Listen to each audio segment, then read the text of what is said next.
యోబు గ్రంథము 31వ అధ్యాయము 5వ వచనంలో 2వ భాగం చదువుకుందాం కలిపి.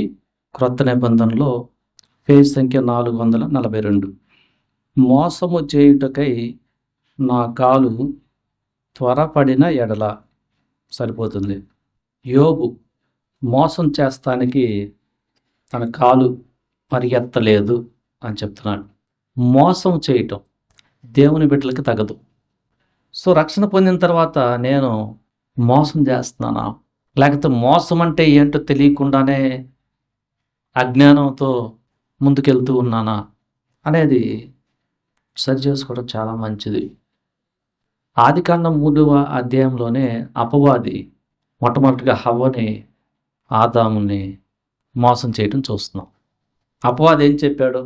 మీరు దేవుడి తినద్దన్న దాన్ని మీరు తిన్నా మీకేం కాదు, మీరు తిన్న తర్వాత దేవదూతలాగా అవుతారని ఆయనకి ఇష్టం లేదు కాబట్టి అట్లా చెప్పాడు అని ఒక అబద్ధాన్ని నిజమన్నట్టుగా, ఒక అబద్ధాన్ని స్ట్రైట్గా చెప్పలా, దాన్ని కొద్ది బాగా ఎక్స్ప్లెయిన్ చేసి సపోర్ట్ చేసుకుంటూ అవతల వాళ్ళు నమ్మేట్టుగా మోసపరిచి ఆదాము హవ్వల్ని, వారికి శాపాన్ని, తరతరాలుగా శాపాన్ని మానవులకి వస్తానికి అపవాది కారణమయ్యాడు. అంటే మోసం చేసే నేచర్ ఎలా ఉంటుందంటే లోపల కపటం ఉంటుంది. చాలా కన్నింగ్ నేచర్తో బయటకు వస్తుంది. అవతల వాళ్ళని ఇంప్రెస్ అంటే కన్విన్స్ చేసి వాళ్ళ మోసంలో పడేసి తీరుగా అలా వెళ్ళిపోతాం. ఒకసారి నీ హార్ట్ని చెక్ చేసుకో. నువ్వు మోసంలోనే గడుపుతూ ఉంటే నీలో ఉన్న అపవాది స్వభావం. వాడు ఏం చెప్తాడంటే దేవుడు మంచాడు కాదు, వెళ్ళావా అవి చెప్పి అది చెయ్యి, ఇది చెయ్యి, అది చెయ్యి, ఇది చెయ్యి అని మిమ్మల్ని చాలా ఇబ్బంది పెట్టి మీ స్వాతంత్రాన్ని తీసేస్తాడు. ఇంక దాంట్లోకి వెళ్తే ఏమి లేదు, అబద్ధం చెప్పేస్తుంటాడు. వాడి ఇంటెంట్ ఏంటంటే అపవాదికి ఆల్రెడీ శిక్ష, నరక శిక్ష కన్ఫర్మ్డ్ అయింది. వాడు అక్కడే వెళ్లకుండా నాతో పాటు కొంతమందిని తీసుకెళ్ళాలని వాడి ఉద్దేశం, అపవాది యొక్క ఉద్దేశం. సో ఈ స్వభావం పాపంలో పడిపోయిన తర్వాత మానవులకు కూడా అబ్బింది ఈ మోసం చేయటం. అందుకని మానవులు కూడా కొంతమంది ఫ్లాటరింగ్ వర్డ్స్, ఇచ్చకపు మాటలు చెప్తూ ఉంటారు. నీకు అంత భలే మంచి అడుగురా. సో కొంతమంది మంచి మంచి మాటలు చెప్తే అవతల వాళ్ళు ఒక భోజనం పెడతారనో, పొగిడితే తనకి లోపల ఏమైనా ఒకటి ఉంటుంది, పైన బాగా పొగిడితే తను ఎట్లయినా అది చేయించుకోవాలన్న ఆ కార్యాన్ని. ఈ క్యారెక్టర్ అంతా కూడా మోసపరిచే క్యారెక్టర్. ఈ క్యారెక్టర్కి యథార్థత ఉండదు.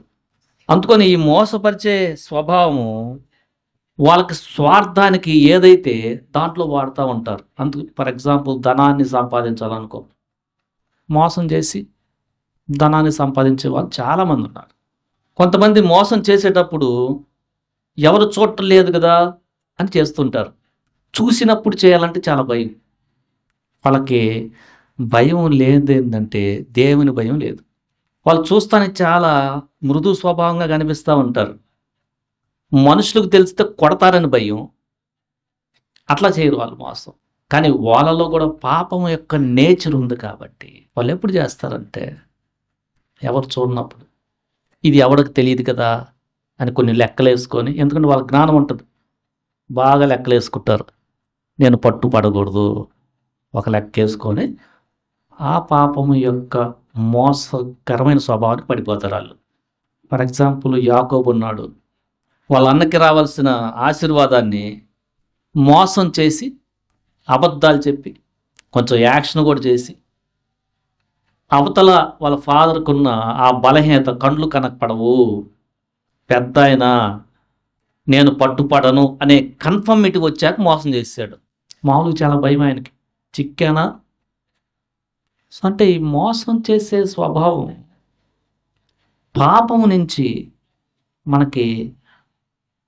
హృదయంలో ఉండిపోయింది. అయితే క్రీస్తు యేసు రక్తంలో కడగబడిన నీవు ఒకప్పుడు మోసాలకు క్షమాపణ పొందావు. ఇప్పుడు ఎలా ఉన్నావు? నీ హార్ట్ ఎలా ఉంది? ఈ మోసం చేసేవాళ్ళు పైకి గొర్రె పిల్లలు, లోపల క్రూరమైన తోడేళ్ళ యొక్క స్వభావం. నీకు హెల్ప్ చేస్తాను, హెల్ప్ చేస్తాను, హెల్ప్ చేస్తాను, హెల్ప్ చేస్తాను అంటాడు, చివరికి వదిలేస్తాడు.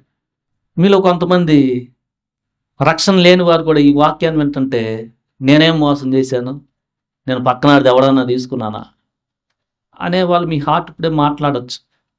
మరి ఒకసారి డెప్త్కి వెళ్ళండి. మీరు డెప్త్కి వెళ్తే ఇప్పుడు పాలల్లో నీళ్లు పోసేవాడు ఏం చేస్తాడు? సగానికి సగం పోస్తే ఎవరికైనా తెలుస్తుంది కాబట్టి కొంచెం పోసేస్తాడు. పోసి కూడా ఈ కాంటెంపరీ వరల్డ్లో అది తప్పే కాదు అని లోకంలో నేర్చుకొని దాంట్లో జీవిస్తూ ఉంటాడు. బట్ దేవుని దృష్టిలో ఈ మాట నేను చెప్తే అసలు మోసం చేయకుండా ఎవడు బతుకుతాడబ్బా అంటారు కొంతమంది. ఎందుకంటే అదొక అలవాటు అయిపోయింది. మోసం చేయటం అనేది ఈ ఫాలెన్ వరల్డ్లో, పడిపోయిన పతనమైన పాపంలో, ఈ యొక్క ప్రపంచంలో మామూలు అయిపోయింది. నీకు కూడా సపోర్టింగ్ ఉంటుంది అది. ఇది కూడా తప్పేనా? సో మనం మోసం చేసే స్వభావాన్ని ఆదాము హవ్వలు పాపం పతనం వల్ల మనం కూడా పొందుకున్నాం. పేదవాడు బస్సులో వెళ్తుంటే ఆయన కండక్టర్ పలానా వయసు వాళ్ళకి టికెట్ తీసుకోవాలంటే ఏం చేస్తాడు? ఇటు పొట్టిగా ఉన్నాడు, ఇంకా ఎదగలేదు అనుకో, కండక్టర్ తెలియదుగా వయసు. ఈ వయసు వాళ్ళు జనరల్గా చూస్తే అంత ఆ వయసు ఉన్నది కాబట్టి అబద్ధం చెప్పి ధనాన్ని కొంచెం నేను కూడబెడుతున్నానే తనకి ఇవ్వకుండా కండక్టర్కి అనే భ్రమలో బతుకుతాడు. ఎందుకంటే ఇది సహజం. ఇక్కడ ఫాలెన్ వరల్డ్లో అదే తన పిల్లవాడు ఎంత హైట్ ఉంటే చేయలేడు. ఇంకో మాట అంటాడు, అమ్మో ఏం దీనికి ఎట్లా? సో మోసం చేసే స్వభావం ఎలా ఉంటుందంటే నాకు సపోర్టింగ్ ఉంటుంది. అయితే చాలా జాగ్రత్తగా గుర్తుపెట్టుకోండి, దేవుడు మీరు చేసే మోసాన్ని బట్టి మోసపోడు. ఆయన న్యాయం కలిగిన వాడు.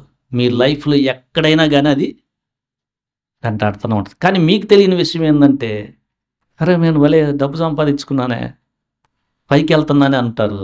అది ఒకేసారి డిస్ట్రక్షన్ అయిపోయి. అందుకని రక్షణ పొందిన మీరు ఫస్ట్ మోసం చేయటం ఏమైనా నేచర్ ఉందా లోపల? ఫస్ట్ డీప్కి వెళ్ళండి.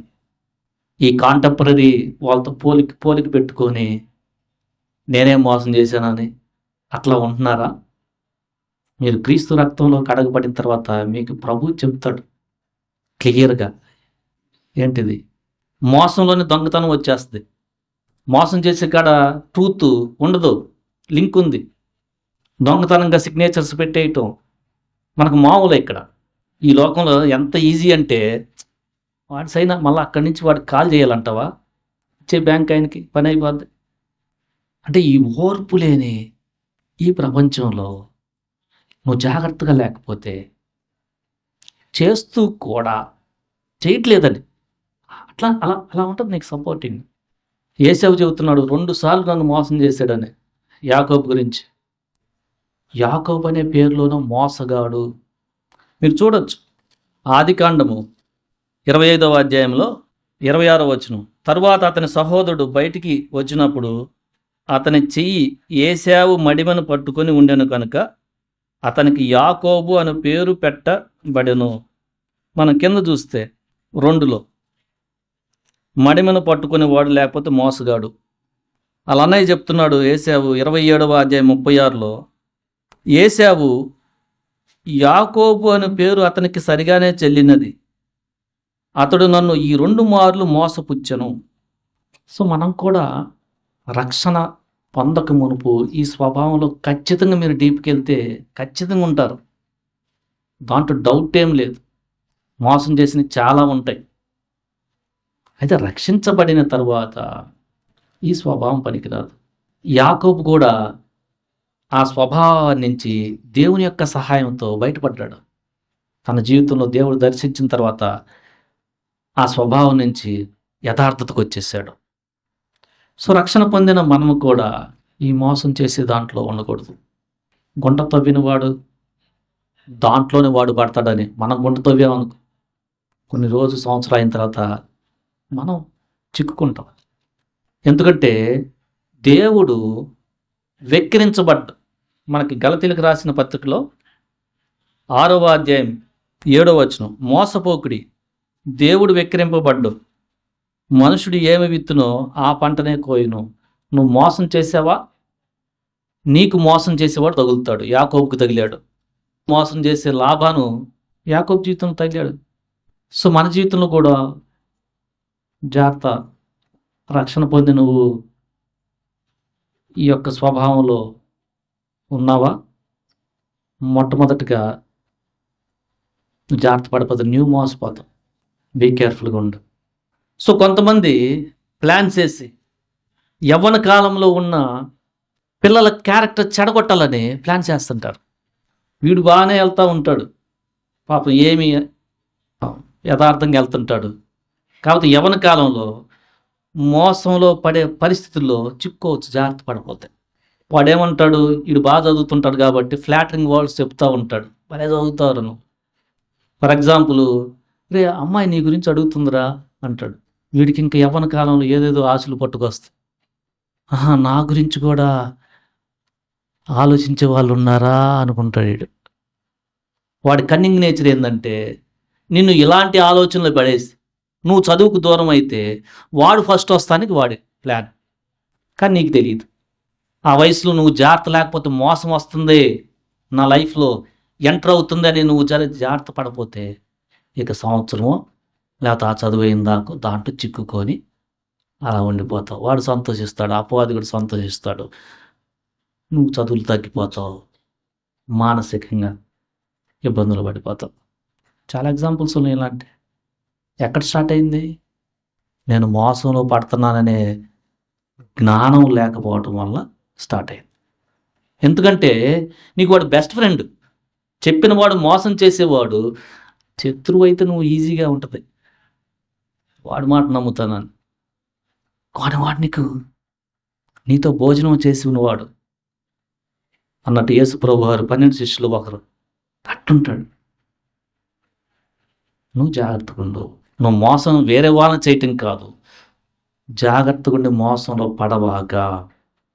సో నీకు మోసం ఎలా వస్తుంది అనేది నీకు తెలియాలి. అపవాది ఏం చేస్తాడు? యేసుప్రభు వారిని నన్ను సేవిస్తే ప్రపంచంలో ఉన్న మొత్తం చూడు, మొత్తం నీకు ఇస్తా అన్నాడు.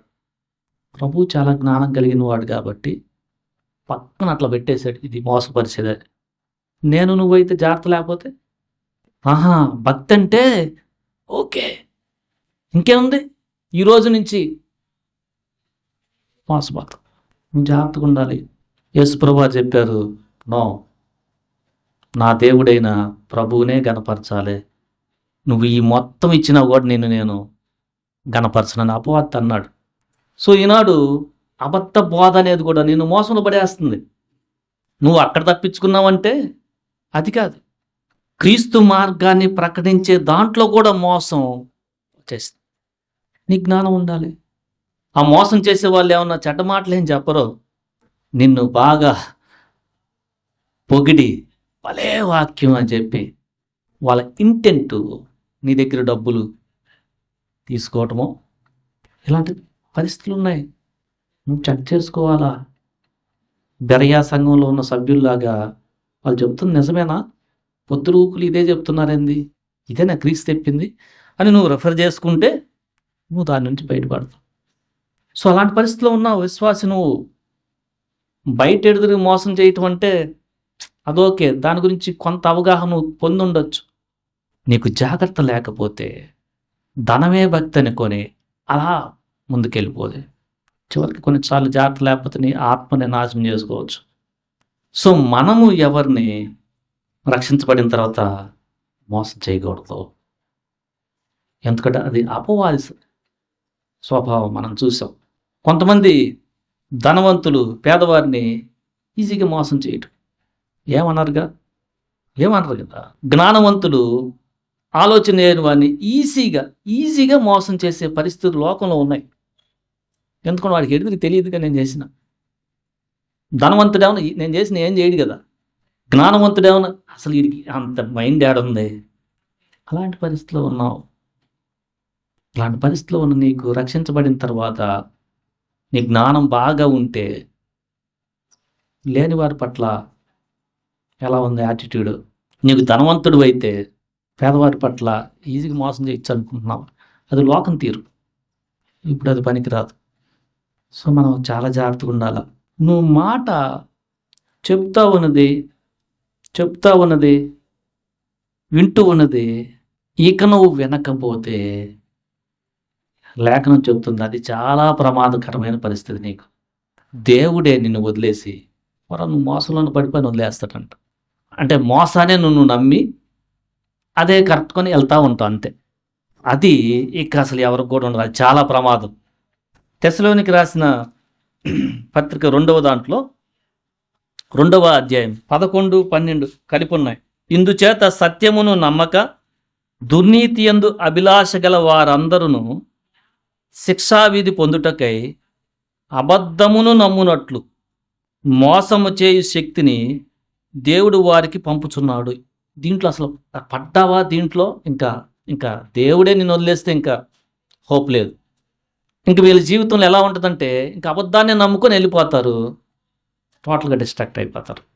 ఇదే మాట యెషయా గ్రంథము 66:4 చదవండి తీస్తే గట్టిగా.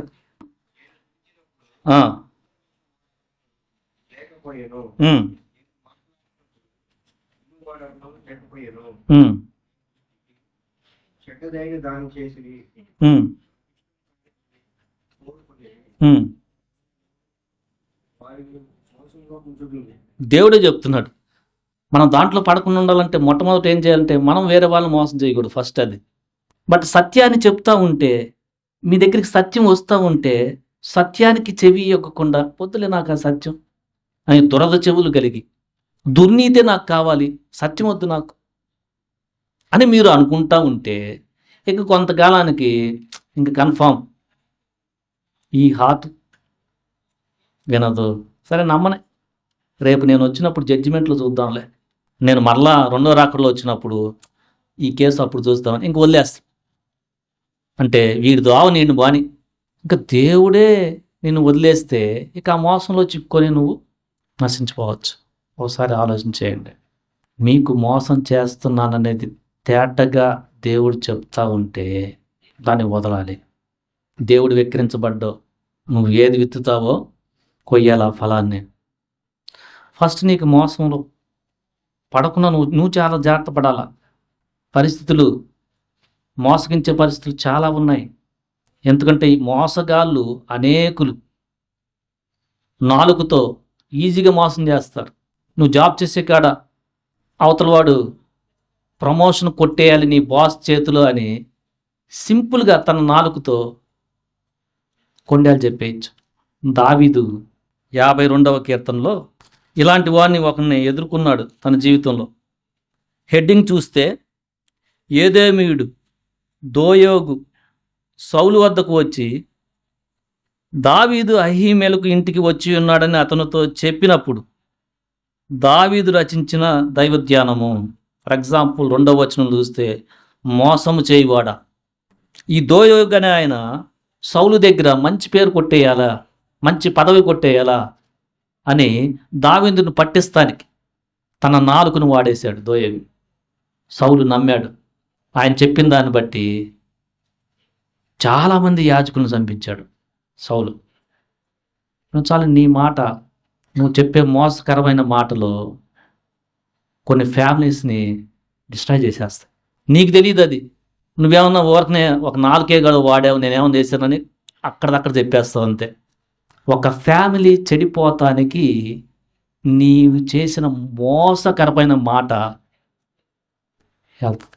చాలా జాగ్రత్త పడు. ప్రభు పొరుగువారిని ప్రేమించమన్నాడు, కానీ నీ జ్ఞానం లేదు. ఏంటంటే చిన్న మాటే కదా నేను చెప్పింది, 4 కదా వాడింది, ఏమో చెయ్యి దెబ్బేసానా. కానీ దాని యొక్క రిజల్ట్ ఏమొచ్చిందంటే వాళ్ళు కొట్టుకోవటం, ఒకరి మధ్య ఒకరు గొడవలు పెడతానికి నీ మాటే కారణమై ఉండొచ్చు. సో నీ నాలుక మోసానికి కాదు వాడాల్సింది, దేవుని స్తుతిస్తానికి. చాలా జాగ్రత్తగా ఉండండి.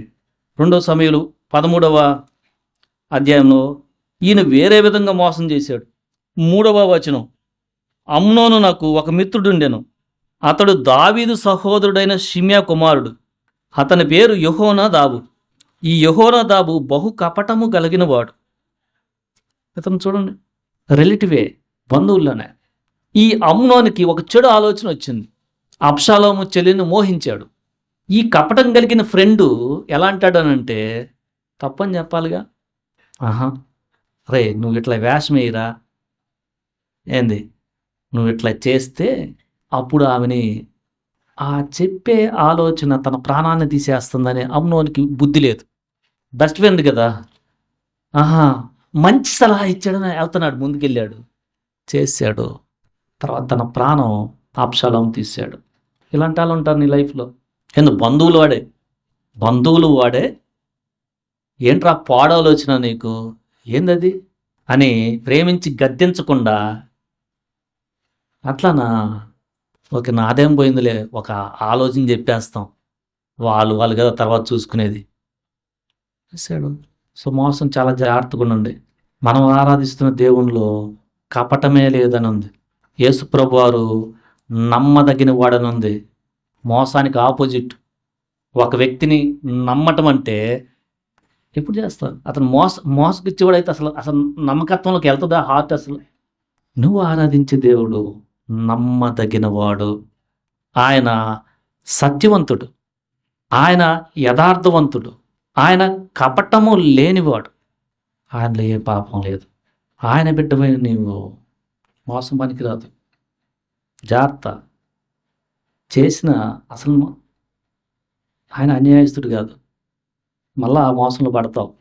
ఇంకోటి జాగ్రత్త, ఇక్కడ రక్షణ లేనివారు, భక్తి అంటే ఏంటో తెలియని వారు ఈనాడు భక్తిని డబ్బులతో మీకు అది చేయండి, ఇది చేయండి, అది చేయండి, ఆ పక్కన పెట్టండి, ఇది చేయండి, అది చేయండి అనే పరిస్థితిలో ఉన్న రోజుల్లో యేసుప్రభు చెప్పారు సత్యం ఒకటే. సత్యం ఒకటే ఉంటుంది. సత్యాన్ని అబద్ధంగా మోసపరిచే చాలా ఉంటాయి దాని దగ్గరలో. జాగ్రత్తగా ఉండండి. సత్య సువార్తను నమ్మండి. ఆయనలోనే మీకు పాప క్షమాపణ, మీ హార్ట్ మారుతుంది. దేవుని యొక్క గుణగణాలు ఎదగటానికి ఆయన ఆత్మను మిగించి సహాయం చేస్తాడు. ఇది సత్యం. మీరు వింటలేదా?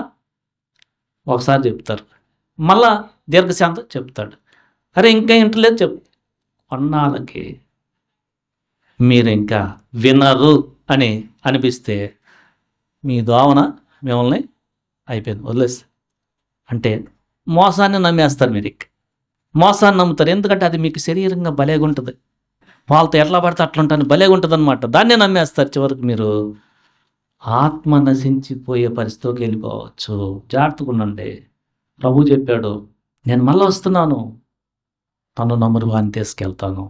రక్షణ పొందిన వారు చాలా జాగ్రత్తగా ఉండండి. మీరు పాత స్వభావం, మోసగించే స్వభావం ఉంటే, డబ్బులు లెక్కలైనా అబద్ధాలు చెప్పైనా చాలా జాగ్రత్త. అబద్ధం మనకి సామెతలు ఒక మాట చెప్తుంది, చదువుకుందాం. సామెతలు 13:11 చదవండి. సామెతలు 13:11.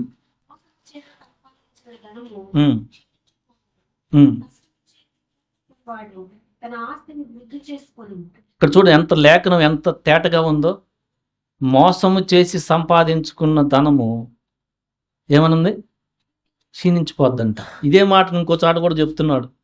20వ అధ్యాయం 17వ వచనం చదవండి సామెతల్లోనే.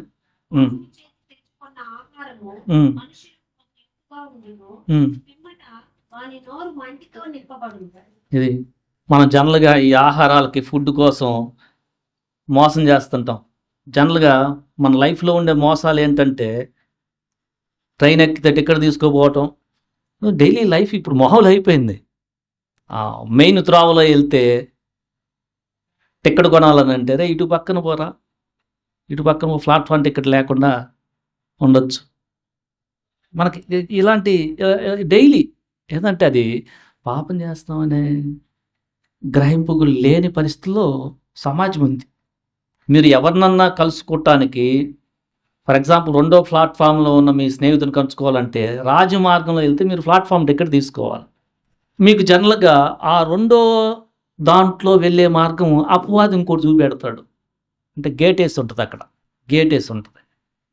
రాజమార్గం చాలా కష్టపడాలా, అక్కడికి వెళ్ళాలా, మళ్ళీ ప్లాట్ఫామ్ టికెట్ తీసుకోవాలా. అది హుందాకి వెళ్ళేతనం. ఈ మధ్యలో అపవాదం ఏమొస్తాడంటే, అరే వాడు వచ్చేది కూడా ఇక్కడే కదరా, నేను ఇటు నుంచి వెళ్తా, నేను ఇట్లా వెళ్తా అని చేస్తాడు.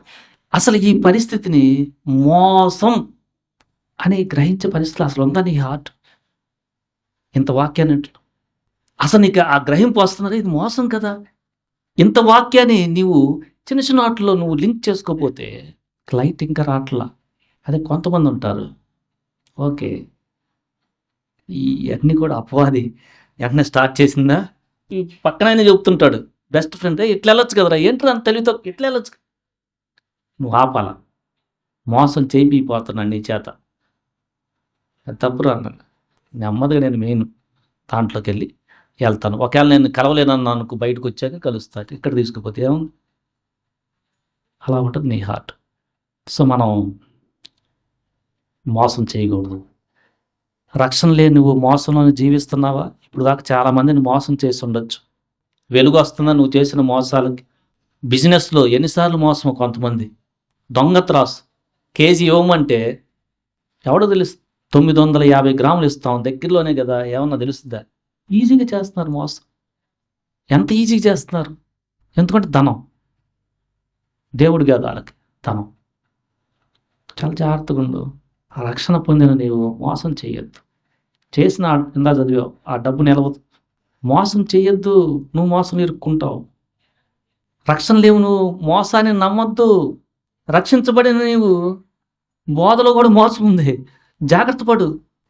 ఏంటి పొద్దులు క్లీన పరిశుద్ధత నీతి ఇదని చెప్తాడు, అక్కడుంటే ఎగురుతున్నారు, ఇది ఎగురుతున్నారు, ఏంటిది ఇది అనుకున్నావు. గ్రహించుకో.